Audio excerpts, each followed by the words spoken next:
Hello and welcome to Press TV News Analysis. I'm Kavit Akhwai. News on the persecution of Myanmar's Rohingya Muslims continues. At least 3 people were killed in fresh violence, over 80 for the month of June, while figures could be a lot higher. On the political side, the UN has called for an independent investigation into their massacre. The Organization of Islamic Cooperation, OIC, meanwhile, has proposed a mission to Myanmar to also probe the recent massacres and to try and get the Myanmar government to accept their findings as fact. The question is, will they? That's just one of the questions in this edition of the News Analysis, along with the continued Western media silence on the issue. Scores of Rohingya Muslims are being killed in Burma's western Rakhine province. Villages are being burnt and tens of thousands are now homeless. Many have fled to neighbouring Bangladesh. Many more are living in camps inside the country. In Myanmar's former capital Yangon, I met up with a Rohingya who is in contact with people on the ground. He asked us not to show his face in fear of reprisals from the government. 3 forces, police, Nasaka and paramilitary. What do you mean aided? Aided means they encourage. They don't prevent the Rakhine people. Somewhere they shoot the people, somewhere. In the name of curfew, they shot a lot of Muslims in Mongdo. The Burmese government are not only stopping journalists getting into where the fighting is happening, they're also being accused of actively helping the Buddhist Rakhine people in their fight against the Muslim Rohingyas. Now, this raises the question that the violence is not only communal sectarian violence, but state-sponsored ethnic cleansing. In thousands, I think the figure will be. You think thousands? In thousands, the whole so far. We've heard about 78 people. This is official version. It is not true. In one occasion, in one village, there are about 70, 40, 50 people killed, one down, taken away, no return. On the phone, a man living in Rakhine province told me that near him, 5,000 Rohingya had been forcibly moved from their homes by the military. Nearby at a Buddhist Rakhine cultural center in Yangon, this story was confirmed. We didn't live together with Bangladesh people in these 2 towns, so authority, please be separate us. So authority agreed this, and the Bangladesh were separated from this town. So the Burmese military are moving. Yes, military. Rohingyas to other towns. Other towns. No, not other towns. The same town, the same but thing. Other places. Village, separate village. Some people would call that ethnic cleansing.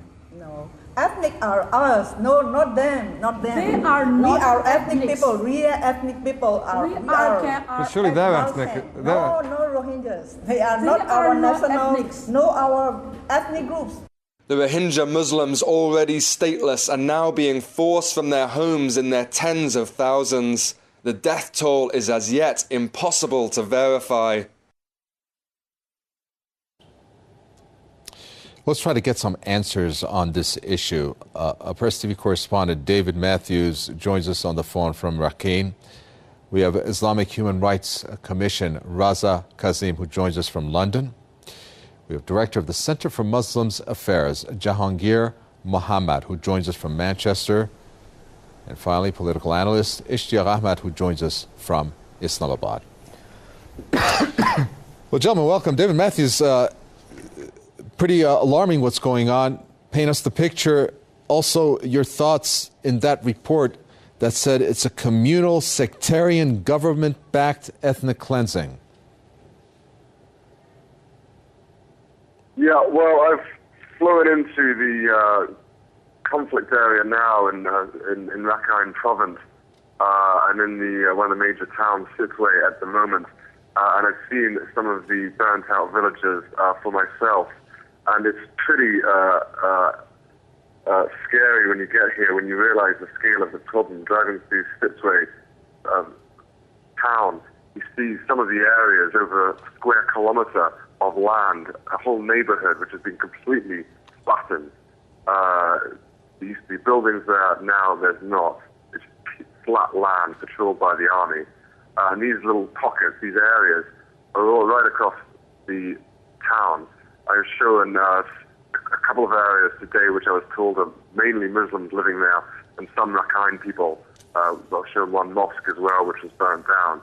I wasn't allowed to film the areas which are purely Muslims, because purely just Muslims who lived there, because of it was being patrolled by the army. But it's very clear that the vast majority of the houses that have been burnt down have been Muslim houses. There used to be 70,000 Muslims living in Sittwe, this town, now until there's only about 6,000. That's 60-odd thousand Muslims who've been forced out of their homes and who are now living in camps. What is difficult to figure out is just how the Burmese military, if the Burmese military have been involved or not. Talking to Rakhine people, they blame Muslims for attacking their homes, and therefore Rakhine people have attacked Muslim homes in return. The Muslims have fled. Other people say that the Burmese military have been involved, stirring up this trouble.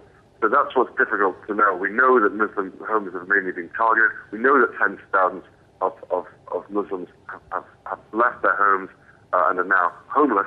But why and what exactly happened and how involved the Burmese military is still pretty hard for us to figure out.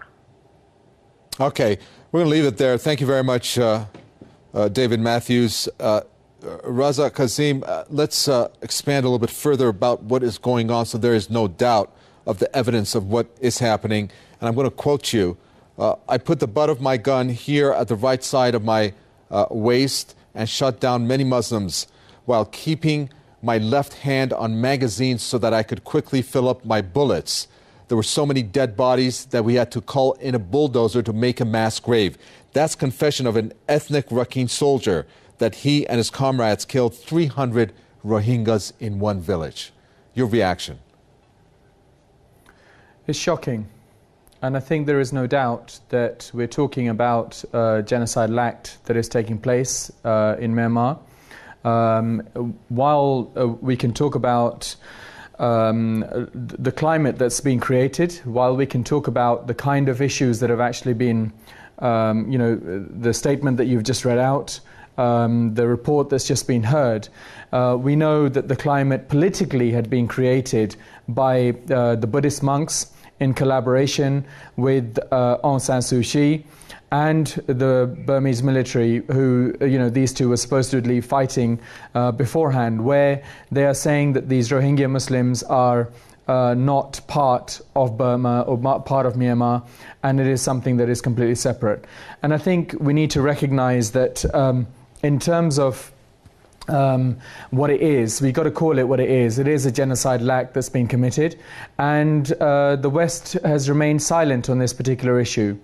And there is no pressure being brought to bear. In fact, Aung San Suu Kyi was being paraded around the Western capitals, and while she was questioned about this particular issue, she did not know about the status of Rohingya Muslims as being part of Myanmar.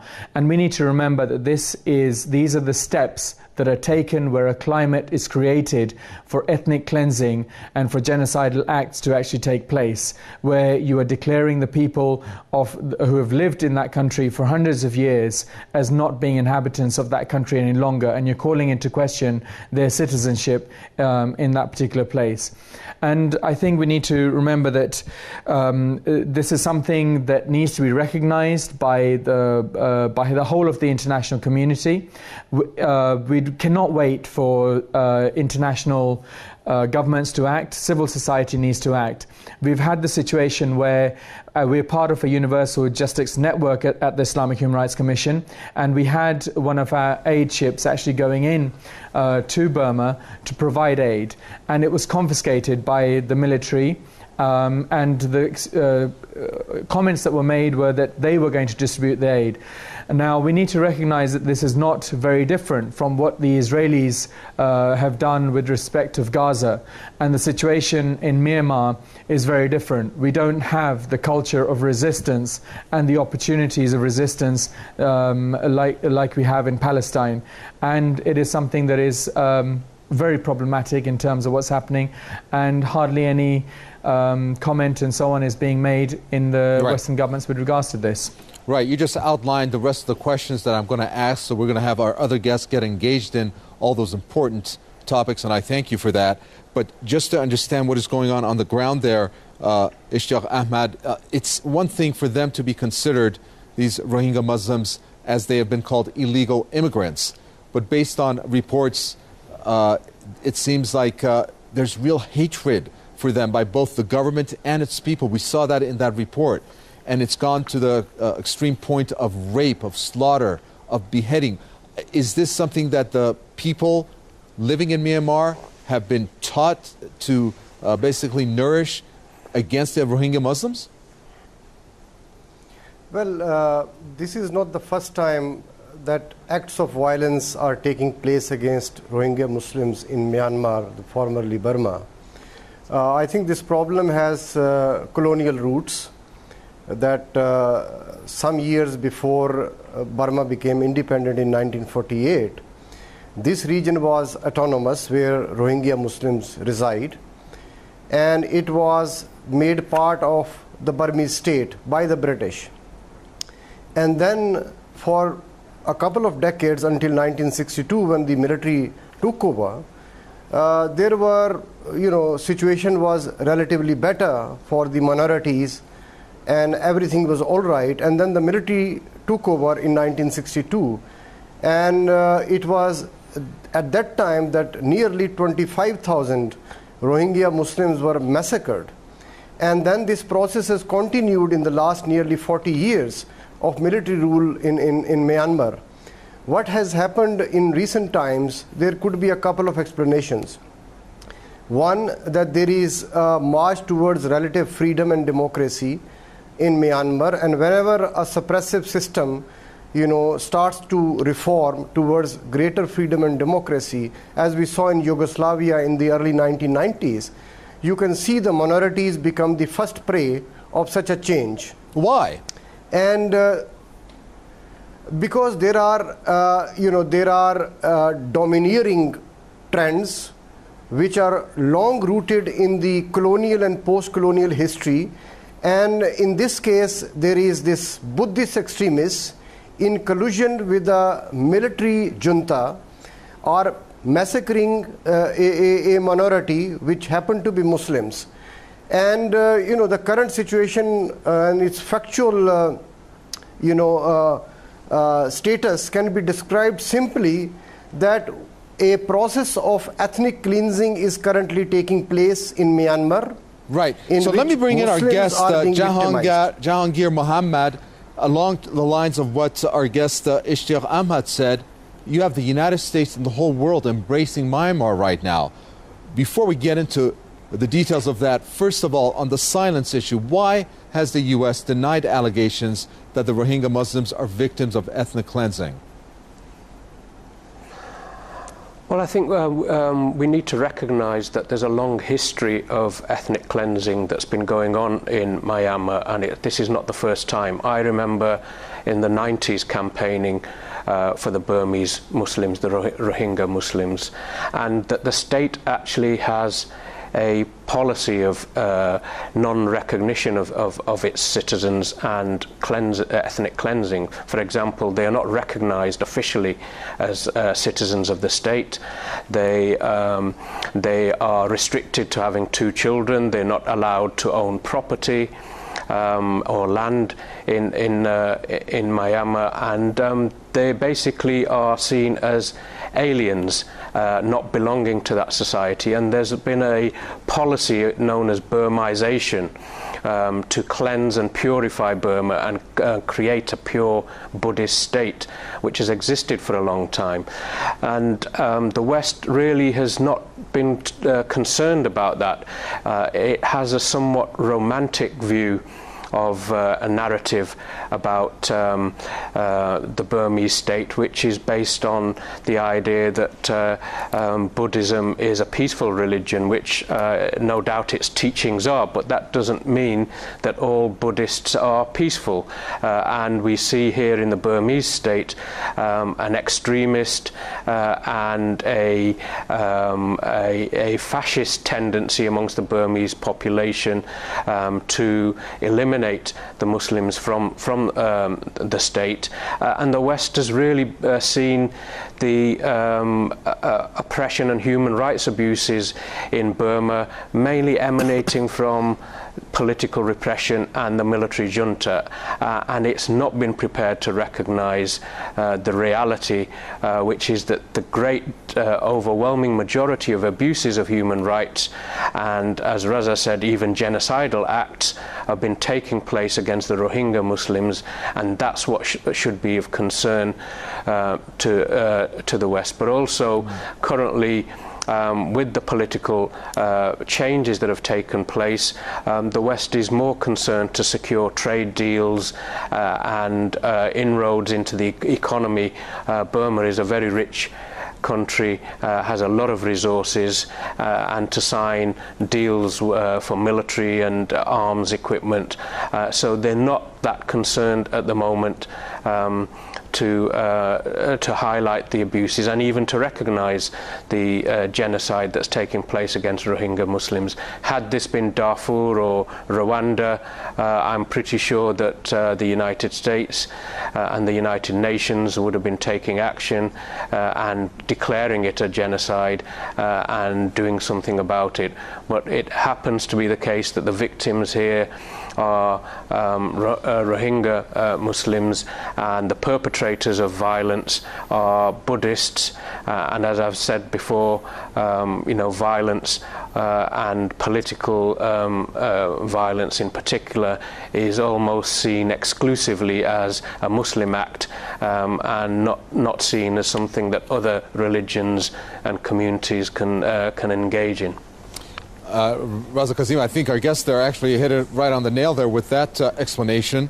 But at the same time, something's got to be done. I would think that Aung San Suu Kyi's election and putting her in a position with this Nobel Peace Prize position that she has, she could make this a global issue. Why hasn't she done that? I think she's only mentioned this issue overall once in detail. I think we need to recognize that, this glorified image that is being portrayed about Aung San Suu Kyi is quite far from where her position actually is. We reported back in the 90s comments that were made to Rohingya Muslims that Aung San Suu Kyi didn't actually recognize Rohingya Muslim, only Burmese. And quite recently, again, she has questioned the citizenship of these people. So while we are talking about Aung San Suu Kyi, we need to remember that this person has been taken out and paraded around Western capitals and, could have made a difference, but her position is in itself problematic. We need to recognize that why has this particular person who has denied the citizens of her own country statehood, which is again something that is not acceptable under the UN Charter, is something that has happened, and yet she's being paraded around Western capitals. And the reason can only be that she is seen as the fig leaf of the junta, of the Buddhist monks, in order for the Western governments to be able to do business, to do trade. We know that the Western governments in particular, the Western governments are not interested and have not been interested in human rights. They're interested in business. They're interested in making the quick pound or the quick dollar or whatever.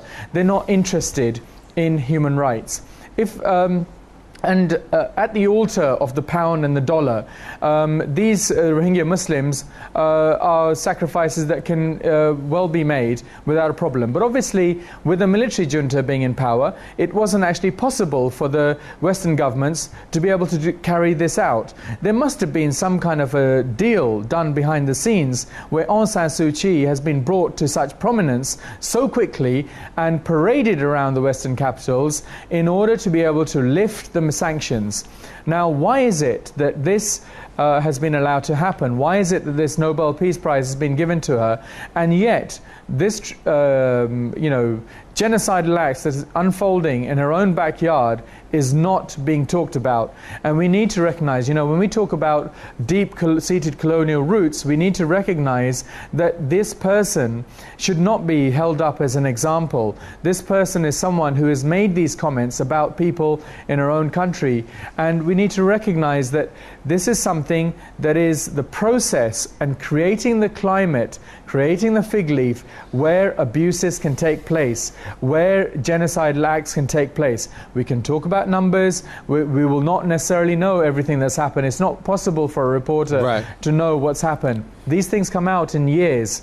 And I'd like to expand a little bit more about, you have conferences, you have institutes, you have organizations that claim to be advocating human rights, and yet they have not done much. I think the most recent development coming from the UN, they've appealed for $32.5 million in emergency aid for Myanmar. Ishaq Ahmad, I mean, they're not even getting that at this point yet, but yet there are countries that are giving millions of dollars to militants, for example, inside Syria. Does that make sense?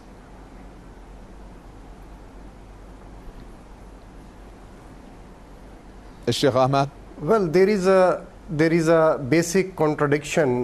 You look at the United Nations stance on Syria, and then you compare it with a genocidal situation in Myanmar.